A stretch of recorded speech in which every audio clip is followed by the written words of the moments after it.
안녕하세요. 외도유도복TV입니다. 오늘은 불륜, 들키지 않으려면 어떻게 해야 되는가에 대한 이야기를 가지고 좀 나눠볼까 합니다. 많은 외도 가해자분들이 이렇게 말해요. 나는 정말 완벽하게 숨겼다고 생각했어요. 내가 그 정도로 허술한 사람이 아닌데 어떻게 알았을까요?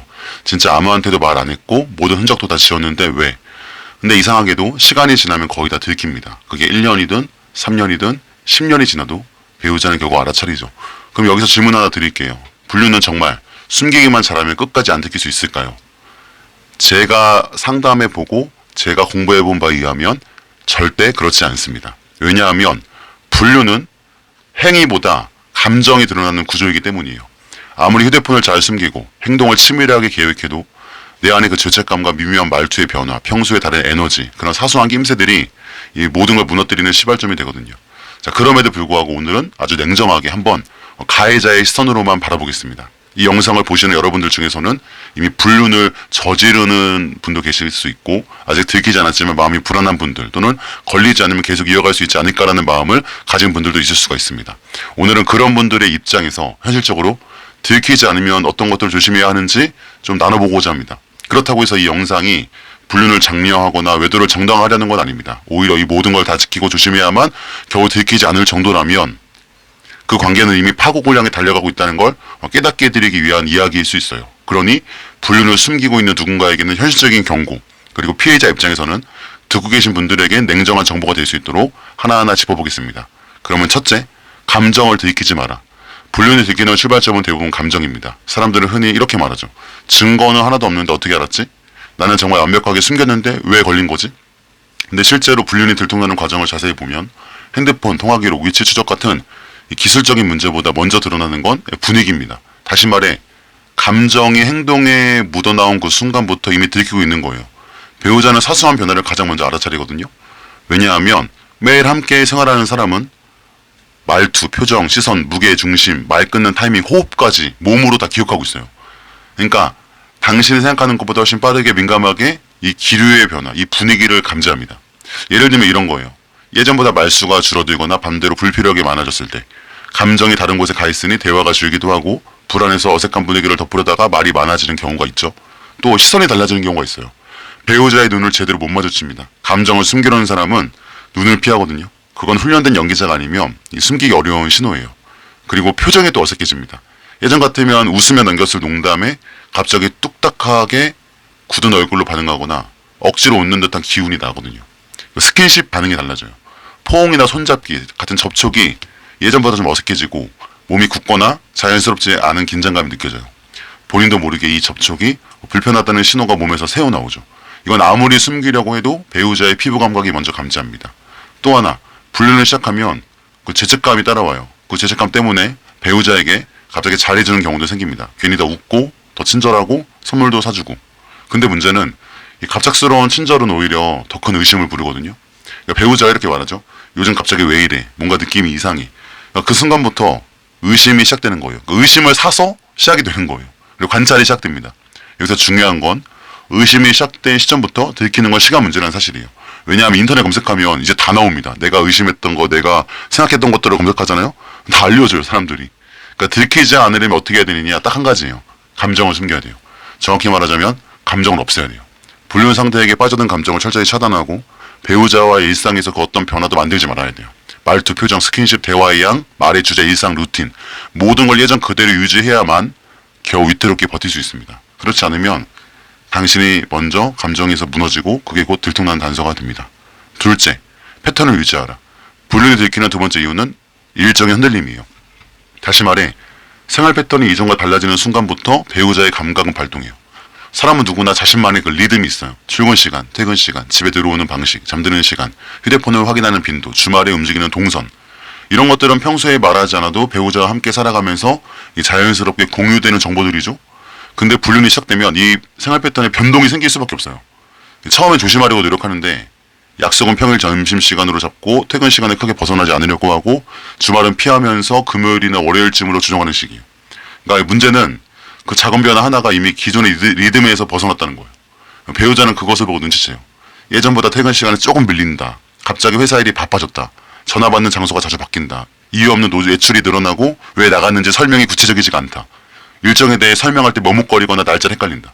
이건 배우자 입장에서 이 체크리스트처럼 기록되지 않더라도 몸으로 어색함을 느끼는 영역이죠. 배우자는 이게 또 말이에요. 요즘 왜 이렇게 바빠졌어? 오늘 뭐 있다고 했지? 어제는 왜 그렇게 늦었어? 이 질문이 반복되기 시작하면요. 일정은 이미 배우자에게 추적되기 시작된 거예요. 그러니까 들키지 않으려면 그 생활 패턴을 철저하게 이전 그대로 유지해야 돼요. 약속은 늘 하던 대로 시간에만 잡으셔야 되고 퇴근 시간은 정확히 기존 패턴과 일치하게 맞춰야 되고 외출의 사유는 미리 설정해두고 반복적으로 같은 이유로 설명할 수 있어야 돼요. 특히 중요한 거는 거짓말을 여러 번 하면 스스로 꼬이기 시작해요.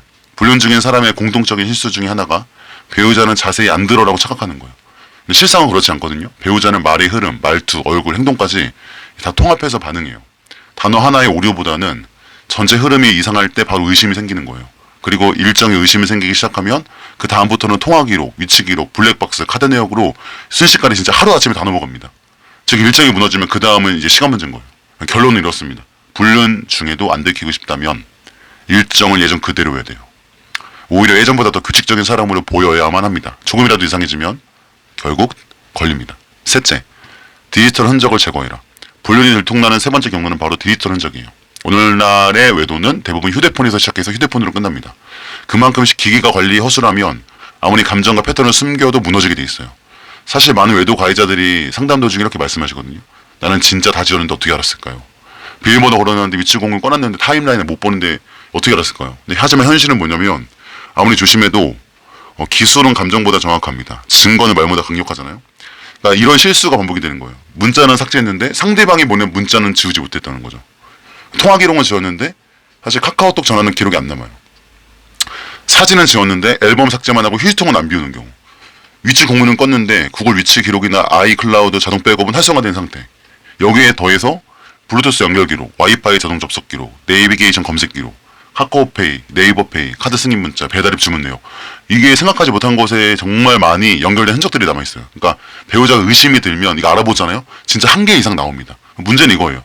나는 숨기고 있다고 생각했지만 배우자는 추적하고 있는 상태일 수 있다는 거예요. 이게 무조건 걸리게 돼 있습니다. 1개라도 진짜 벗어나야 할 길이 없어요. 이게 다 이걸 신경 쓸 수가 없거든요. 불륜이 한참 진행되는 동안 이미 배우자는 조용히 휴대폰을 체크하고 있을 수 있고 언제 터뜨릴지만 보고 있는 경우도 많습니다. 그러니 들키기 쉽지 않으면 기기 관리가 감정보다 먼저여야 해요.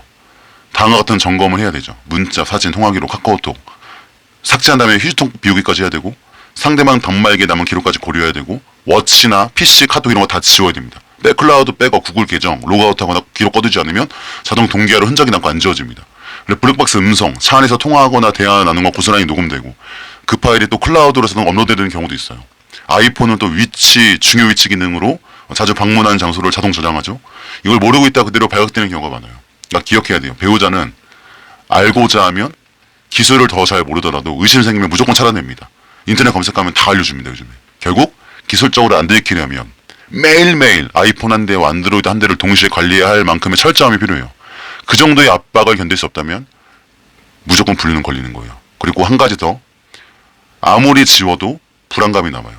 저거 깜빡했었나? 어제 그거 삭제했었나? 그 불안이 결국 감정을 흔들고 말투와 행동까지 영향을 줍니다. 즉 기술적 관리 실패는 감정과 태도에 영향을 미쳐요. 그리고 결국 걸립니다. 정리하자면 감정에 들키지 않으려면, 생활 패턴에 들키지 않으려면 기술적인 흔적부터 완벽하게 통제해야 된다. 한 개라도 놓치면 반드시 걸리고 무너진다. 넷째, 휴대폰 보안 체계를 바꿔라. 불륜 중에 가장 위험한 물건 하나를 고르라면 단지 휴대폰이죠. 불륜을 들키는 거의 모든 결정적 증거는 휴대폰에서 시작되고 휴대폰에서 끝납니다. 많은 외도 가해자들이 기본적인 방어선으로 잠금 패턴을 설정해두고 지문 인식이나 얼굴 인식을 추가해 놓습니다. 그리고는 이렇게까지 말해요. 이 정도면 안 들키겠지. 비번은 나밖에 몰라. 근데 현실은 좀 달라요. 요즘 배우자들은 생각보다 휴대폰 보안에 되게 능숙합니다. 심지어 부부 사이엔 이미 서로의 잠금 번호를 알고 있는 경우도 많고 자고 있을 때 얼굴이나 손가락을 이용해 몰래 잠금 해제하는 일도 흔하게 일어나죠. 단순한 잠금 하나로는 절대 안전하지 않아요. 보안 구조 자체를 바꿔야 됩니다. 다음 같은 점을 좀 점검해야 돼요. 첫 번째는 지문과 얼굴 인식은 반드시 꺼놔야 돼요. 특히 자는 사이에 손가락을 대는 방식 혹은 어두운 데서 얼굴을 비치며 열어보는 방식은 생각보다 쉽게 가능합니다. 비밀번호 기반 해제만 남겨두고 생체 인식은 꺼두는 게 기본이에요. 두 번째, 잠금 방식은 바꾸되 의심받지 않을 정도로 바꿔야 된다. 갑자기 비밀번호를 바꾸면 왜 바꿨어? 뭐 숨기는 거 있어? 라는 반응이 나옵니다. 그래서 핵심은 자연스럽게 변경하되 티나지 않게, 예를 들어 핸드폰을 바꾼 김에 잠금이 바뀌었다는 식으로 연출하거나 아이가 장난쳐서 다시 설정했다는 이유를 만들어두는 방식이 필요합니다. 세 번째는 잠금은 앱별로 설정해야 돼요.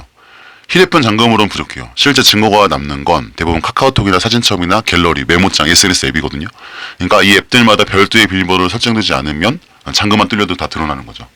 특히 카카오톡은 이제 비밀 채팅방, 대화 잠금 기능, 아예 다른 계정 로그인 이런 방식까지 써야 기본적인 메시지 창만 보여주고 절대 실제 대화는 감출 수 있습니다. 네 번째는 이제 스마트워치, 태블릿 연동된 기기를 모두 분리해야 되는 거예요. 가끔 이런 경우가 있어요. 핸드폰은 철저히 관리했는데 스마트워치에서 알림이 뜨거나 태블릿의 동일 계정으로 연동돼서 자동 동기화 되면 들키는 경우 있어요. 기기 하나만 지켜서는 안 됩니다. 모든 당신의 메시지는 어디든 떠 있을 수 있기 때문이에요. 그리고 마지막 다섯째는 비밀번호는 추측 가능한 숫자로 만들지 말아야 돼요. 생일, 결혼기념일, 아이 생일, 전화번호 뒷자리. 배우자가 쉽게 유추할 수 있는 조합은 금지고 숫자 6자리 이상, 규칙 없는 조합이 기본이에요. 절대 메모장에 기록하거나 어딘가에 저장하면 안 되고요. 정리하자면 휴대폰 보안은 단순한 잠금이 아니라 기기 자체, 앱별 보안, 변동된 기기 차단, 비밀번호 패턴의 고도화 이 전체가 동시에 작동해야 들키지 않을 수 있는 최소 조건이 되는 거예요. 그리고 무엇보다 중요한 건 이런 조치를 하면서도 배우자가 의심하지 않도록 진짜 영화배우 연기자처럼 내가 진짜 무슨 정우성이나 각도원처럼 그렇게 연기자가 돼서 연출해야 된다는 점이에요. 갑자기 보안이 강화되면 그 자체로도 충분히 의심이 시작될 수 있으니까요.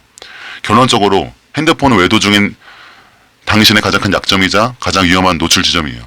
비밀번호만 걸어두면 괜찮다는 착각은 무너뜨리는 또 걸리는 가장 큰 지름길입니다. 다섯째, 차량과 블랙박스를 점검해라. 불륜이 들키는 데 있어서 차량은 가장 많이 간과되고 가장 결정적인 증거가 나오는 공간이에요. 왜냐하면 집이나 카페, 모텔 같은 공간에서는 상대적으로 긴장하고 조심합니다. 근데 차 안은 나 혼자 있는 공간처럼 느껴지기 때문에 방심하게 돼요. 하지만 차는 절대 안전한 공간이 아니죠. 차량 내부에는 당신이 모르는 수많은 흔적과 기록이 있어요. 그리고 그 기록은 대부분 블랙박스, 내비게이션 주차 기록, 방향제 방향기, 좌석 위치, 차량 세팅 등 예상하지 못한 곳에서 터집니다. 그러니까 블랙박스 음성 녹음 기능을 일단 꺼놔야 되는 거예요. 블랙박스 대부분 상시 녹음이 기본 세팅이거든요. 그러니까 주행 중 대화뿐만 아니라 정차 중 창문을 열고 통화하거나 옆 사람과 나눈 대화까지 다 녹음돼요. 그러니까 특히 차량 블랙박스는 차주 스마트폰과 연동되어서 자동 업로드가 되거든요. 그러니까 나중에 삭제하려 해도 흔적이 남을 수가 있어요. 그러니까 블랙박스는 주행 녹화는 그대로 두되 음성 녹음 기능만 반드시 꺼두는 거예요. 녹음 해제 반복도 미리 수치하고 모델마다 설정이 다른 경우엔 고객센터에 문의해서라도 꺼야 됩니다. 그리고 내비게이션 경로와 최근 목적지를 수시로 삭제해야 돼요. 불륜 상대가 자적하는 장소가 내비게이션 최근 검색 목록에 남아있는 경우 그 흔적만으로도 상당한 의심을 살 수가 있거든요. 특히 차량용 내비, 스마트폰 티맵, 카카오 내비 이런 모든 경로에 최근 방문지나 즐겨찾기가 남아있으면 즉시 삭제해야 됩니다. 그리고 차량 블루투스 연결 기록도 반드시 체크해야 돼요. 상간자 핸드폰에 차량이 한 번이라도 연결되었으면 기록에 분명히 남습니다. 그 이름이 누구누구 누나처럼 저장돼 있으면 말 그대로 끝장이에요. 그리고 주차 위치와 이동 시간 기록도 고려해야 됩니다. 요즘은 배우자들도 차량 위치 앱을 설치해 놓거나 차량 관제 시스템이 있는 보험을 이용하는 경우가 많습니다.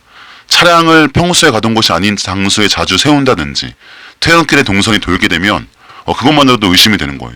또 주차 시간도 마찬가지입니다. CCTV가 있는 주차장, 사설 주차장 등에 반복적으로 차를 세우는 패턴은 분석하면 단번에 드러납니다. 그리고 차량 내부 정돈 상태와 향기도 확인해야 돼요. 의외로 이런 경우가 있어요. 조수석에 머리카락이 떨어져 있다든지 향기, 방향제가 바뀌었다든지 조수석의 시트가 뒤로 제껴져 있었다든지 시트 포지션이 미세하게 달라졌을 때 배우자가 누구 탔어? 왜냐면 이 자리는 솔직히 옆자리는 배우자 외엔 거의 안 타잖아요. 누구 탔어라고 묻는 거는 단순한 호기심이 아니라 이미 감지된 상태인 거예요. 지금 불륜이. 차 안에서 어색한 음악이 갑자기 틀어진다든지 라디오 채널이 갑자기 안 듣던 대로 바뀌어 있다든지 심지어 에어컨 바람 방향조차 달라져 있는 것도 뭔가 배우자는 기억하는 거예요. 이거는 이 생각한 것보다 훨씬 정확한 감지입니다. 정리하자면 차량은 외부 공간 같지만 사실상 배우자와 연결된 사적 공간이에요. 절대로 방심하면 안 되는 곳이고 증거의 보고이자 들키는 지점의 핵심이에요. 조치가 필요합니다. 블랙박스 음성 끄기, 내비 목적지 끄기, 블루투스 연결 기록 제거, 차량 내부 정리 점검, 주차 패턴 일정화, 정기적인 차량 로고 기록 지우기. 이 모든 것이 들키지 않기 위한 기본 관리예요. 결론적으로 차 안에서 편해지는 순간 무조건 불륜은 들킵니다. 차량은 편한 공간이 아니라 불륜이 걸리는 핵심 장소예요. 여섯째, 주변 사람에게 말하지 마십시오.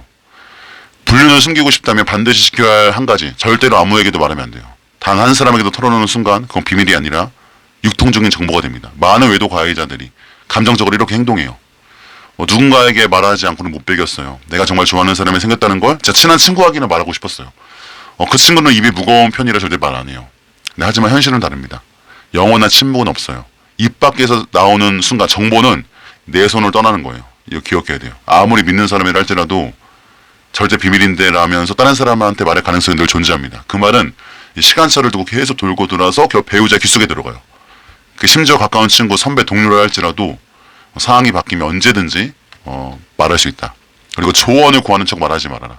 이 감정 공유가 제일 위험하거든요. 이런 상황이면 너라면 어떡하겠어? 이게 묻는 거. 나 지금 혼란스러워서 이게 사랑일까? 이런 말은 결국 감정적으로 그 관계에 빠져있다는 증거거든요. 감정은 전달되고 그 감정이 전달된 순간 상대는 당신의 편이 아니라 판단자가 되는 거예요. 그리고 판단자는 결국 배우자에게 말할 가능성을 품고 있다는 거예요. 그리고 비밀을 가장 빨리 깨뜨리는 건 상간자가 아닐 수도 있어요. 의외로 불륜이 발각되는 결정적인 계기는 상간자도 아니고 배우자도 아니라 바로 제3자, 지인이 되는 경우가 많아요. 그 사람은 처음에는 감싸듯 보이다가 인간적인 분노, 도덕적인 죄책감, 배우자에 대한 연민, 본인의 인간관계 정리 욕구로 예고 없이 양심에 찔려가지고 폭로할 수가 있습니다. 그리고 술자리, 단톡방, 전화통화, 이게 절대 여기서 했던 말은 사라지지 않습니다. 한 번의 말실수, 술 취해 흘린 한마디, 전화통화 중 새어나온 의미심장한 대답, 메신저의 이모티콘 하나 잘못 눌러도 상대방은 이상하다고 느껴요. 그리고 그렇게 스며든 정보는 시간이 지나고 퍼지고 결국 구조화된 사실로 전해집니다. 정리하자면 불륜은 절대로 공유할 정보가 아니에요. 감정적으로 아무리 흔들려도 진심을 털어놓는 순간 그 진심은 누군가의 판단 대상이 되고 언젠가 반드시 배우자에게로 흘러가게 돼 있습니다. 결론적으로는 가장 위험한 건 나의 입이 아니라 내가 믿었던 사람의 입입니다. 7번째, 상간자를 점검하라. 불륜관계에서 많이 사람들이 착각하는 것이 있습니다. 나만 조심하면 된다. 상간자도 똑같이 입을 닫고 조심해주겠지. 우리 둘 사이니까 밖에 나갈 일은 없어. 하지만 현실은 다릅니다. 내가 아무리 철저하게 숨기고 있어도 상간자가 감정적으로 무너지면 그 순간 모든 게 끝장입니다. 들키지 않으려면 반드시 상간자의 심리 상태까지 함께 관리해야 돼요. 상간자는 언제든지 이걸 폭로할 수 있습니다. 드라마에 보면 갑자기 막 배우자한테 와가지고 폭로하는 경우 많죠. 이런 경우 흔해요. 처음엔 둘 다 아무한테도 말하지 않기로 약속하지만 이 둘 관계가 지속될수록 한쪽이 감정적으로 더 깊이 빠져들어요. 처음엔 가벼운 설렘이었는데 시간이 지나면 집착, 질투, 외로움, 불만이 생기고요. 그 감정이 누적되면 어느 순간 왜 나만 이러고 있어야 해라는 분노로 바뀝니다. 그리고 그 순간 자기 입으로 직접 말하거나 주변에 폭로하거나 익명으로 메시지를 보내거나 심지어 아까 말했던 것처럼 배우자에게 연락하는 것까지 수순이 일어나요. 그럼 다 진짜 끝나는 거예요. 그리고 상간자가 불안정할수록 들킬 확률은 기하급수적으로 올라갑니다. 이게 상담 도중에 들키는 경우가 있는데 이런 유형을 조심해야 돼요. 감정 기복이 심한 상간자가 있어요. 이전에도 관계에서 감정 폭발 경험이 있었던 사람, 나중에 책임질 수 있어라는 말을 자꾸 반복하는 사람, 당신에게 연락이 안 되면 반복적으로 전화를 걸거나 찾아주는 사람, 이제 그만하자는 말을 들었을 때 감정적으로 무너지는 사람, 이런 유형은요 감정이 폭발하잖아요. 그럼 리스크가 되는 거예요. 마지막으로 한 번만 만나자라는 말이 무너지면 안 돼요. 이별 단계에서는 상간자가 말합니다. 정리하자는 거 알겠어. 근데 마지막으로 밥 한 번 먹자. 나 이제 진짜 괜찮아. 너 부담 안 줄게. 미안해서 그래. 그동안 고마웠다고 말하고 싶었어. 이 말에 넘어가 다시 만나는 순간 그 사람은 당신이 끝내지 못한 관계라는 인식을 갖게 되고 분노, 배신감, 복수심이 더 강해지게 됩니다. 그 이후엔 예상할 수 없는 방향으로 전개돼요. 녹음, 캡처, 위치 저장, 이메일 폭로, 배우자와 직접적인 접촉까지. 한 번 감정이 터지면 이성적으로 대화가 불가능해지는 경우가 많아요. 그리고 가장 조용히 끝내는 방법은 단호한 정리와 차단이에요. 들키지 않고 끝내고 싶다면 상간자에게 감정적으로 정리하겠다는 말 대신에 단호하고 분명한 메시지로 더 이상 연락이 오지 않도록 해야 됩니다. 그리고 연락처 삭제, 블록, SNS 비공개 전환, 메일 주소 변경, 카카오톡 탈퇴 등 기술적인 차단도 병행해야 돼요. 무엇보다 중요한 건 흔들리면 안 된다는 거예요. 감정이 남아있는 듯한 뉘앙스, 그 사람을 미안해하는 태도, 우리들만 알았던 무언가를 공유하려는 시도, 이런 것들은 폭로의 트리거가 돼요. 정리하자면 들키지 않기 위해선 자신만 잘한다고 되는 게 아니에요. 상간자로 똑같이 조심하고 감정을 조절할 수 있어야 그 관계는 끝까지 비밀로 유지될 수가 있습니다. 그러나 감정이 얽힌 관계는 언제든 어느 한쪽의 흔들림으로 전부 드러나게 되어 있어요. 결론적으로 들키지 않으려면 상간자의 마음을 항상 점검해야 돼요. 그 사람의 감정이 지금 안전한지, 언제 폭발할지 모르는 불신이 없는지 늘 주의 깊게 살펴봐야 됩니다. 들키는 건 내 실수보다 상간자의 감정에서 많이 시작되는 사실을 기억해야 돼요. 8째, 돈의 흐름을 숨겨라. 불륜이 발각되는 가장 빈번한 실수 중 하나, 바로 돈입니다. 많은 외도 가해자들이 상담 도중 이렇게 말해요.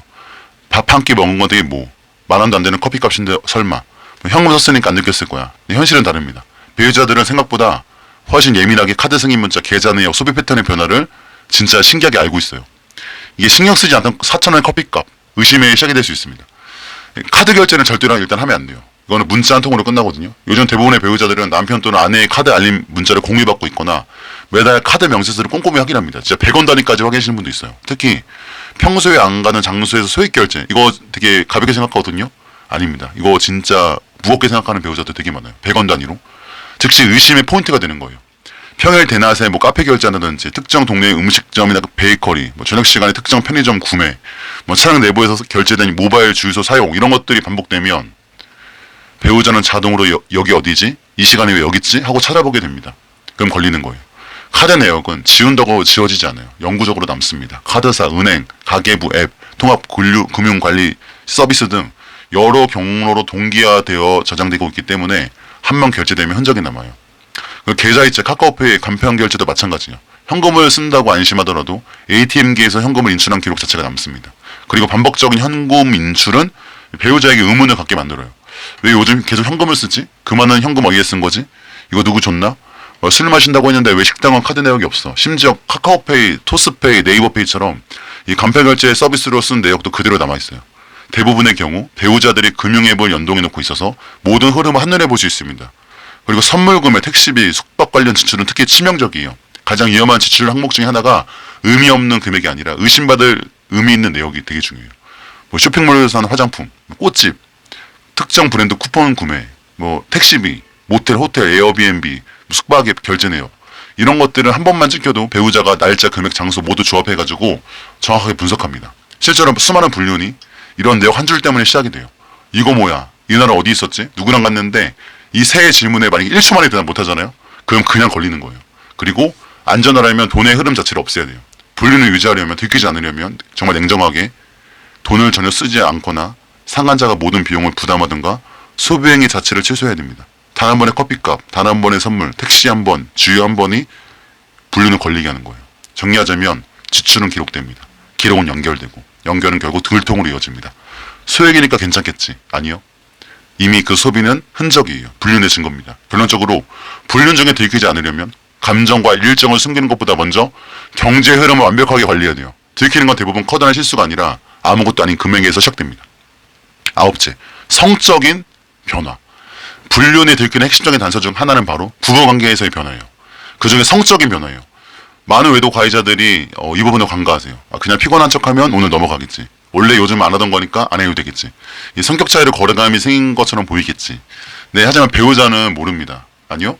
배우자는 몸으로 알고 있어요. 눈보다 말보다 더 빠르게 감지하는 게 이거예요. 갑자기 회피하거나 반대로 갑자기 적극적으로 되는 건 진짜 모두 의심의 대상이에요. 불륜이 시작되면 대부분의 경우 가정 내 성생활은 줄어듭니다. 왜냐하면 감정 에너지가 외부로 빠져나가면서 죄책감이 생기고 내적 거리감이 커지고 상대와 마주하는 것 자체가 불편해집니다. 그래서 배우자가 접근해오면 뭐 피곤해, 스트레스가 많아서 오늘은 좀 쉬자, 이 말로 자꾸 부부관계를 회피합니다. 근데 문제는 이게 한두 번은 괜찮은데 이런 흐름이 반복되잖아요. 패턴을 띠게 되잖아요. 이제 배우자는 또 이걸 직감적으로 알게 되는 거예요. 지금 뭔가 나랑 거리를 두고 있구나. 예전과는 다르다. 몸이 아닌 마음이 먼저 멀어진 거다. 반대로 어떤 사람은 죄책감 때문에 예전보다 오히려 더 적극적으로 행동하기도 합니다. 근데 이건 더 위험해요. 이질감 때문에 그런데 요즘 왜 이렇게 갑자기 다정하지? 예전에 안 하던 행동을 하던데 이게 뭐지? 갑자기 분위기 잡고 낯설어. 그러니까 배우자 입장에서는 이상하다고 느끼기 시작하면 그 느낌은 절대 사라지지 않고 쌓이게 되죠. 그리고 신체적 감각은 숨길 수가 없어요. 외도 상대자의 관계가 깊어질수록 몸의 반응은 자연스럽게 달라지게 되어 있습니다. 그건 단지 성적인 만족도의 차이 때문이 아니라 감정이 어디에 실려 있느냐에 따라서 몸의 반응이 변하기 때문인데 뭐 예전보다 집중도가 떨어지고 시선이 흔들리고 대화 중에 멍해지고 접촉에 대한 반응이 어색해집니다. 이건 훈련으로도 컨트롤이 좀 어려워요. 몸은 솔직하거든요. 그리고 솔직함을 가장 먼저 알아차리는 사람이 배우자예요. 그리고 성적인 거부는 곧 마음의 이탈을 증명합니다. 어떤 배우자들은 이렇게 말해요. 나는 남편이 나한테 손도 안 대는 거 보고 바로 알았어요.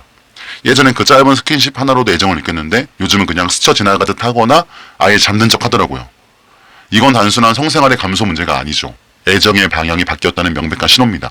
이 신호는 불륜을 결국 또 의심하게 만들고 그 의심의 행동을 불러오고 그 행동이 결국 추적하는 수사로 연결됩니다. 정리하자면 성적인 반응은 배우자가 가장 민감하게 연결된 영역이에요.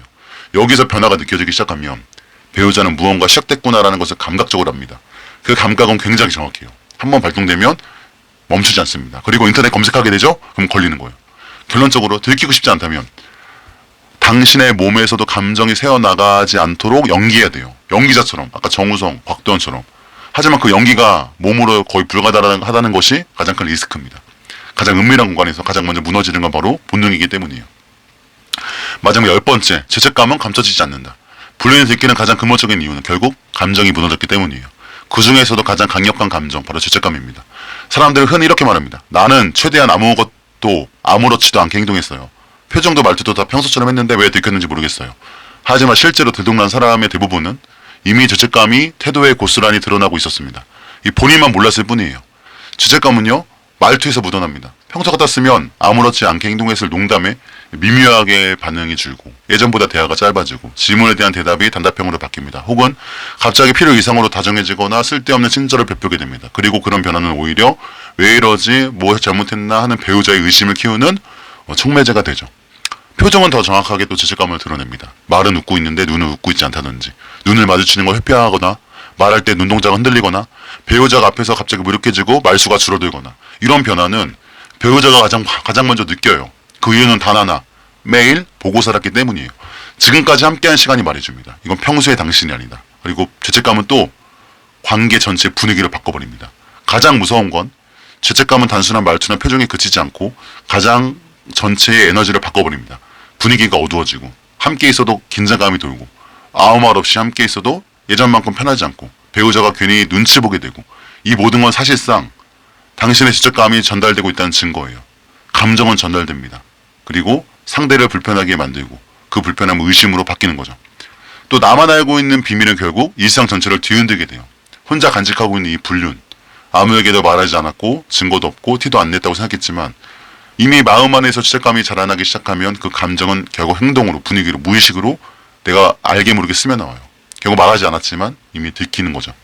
말보다 먼저 드러나는 건 변화된 공기와 시선과 표정과 말투와 침묵이에요. 정리하자면 죄책감은 감정의 가장 깊은 곳에서 올라오는 흔들림이에요. 그리고 흔들림은 상대가 가장 먼저 감지합니다. 절대 들키고 싶지 않다면 스스로의 감정을 완전히 차단할 수 있어야 돼요. 하지만 그게 가능할까요? 죄책감은 연기로 관칠 수가 없어요. 결론적으로 들키는 건 증거 때문이 아니라 마음이 무너졌기 때문이에요. 들키는 건 그 순간 카카오톡을 열어봤기 때문이 아니라 이미 표정에 모든 게 시작된 순간이었을 가능성이 높아요.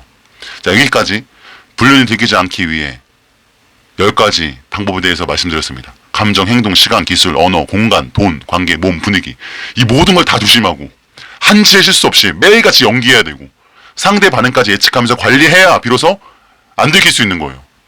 이건 단순한 숨김이 아니라 거짓의 완벽한 그 시뮬레이션 같은 거예요. 들키지 않으려면 매일 철저한 통제 상태로 살아야 하고 누구보다 평소같이 행동하면서 사실 누구보다 평소와 달라져 있어야 돼요. 이 모든 걸 감당할 수 있다면 지금처럼 불륜하세요. 근데 만약에 그게 조금이라도 버겁다면, 틈이 생기기 시작한다면 불륜은 반드시 걸립니다. 하면 안 돼요. 걸리기 때문이에요.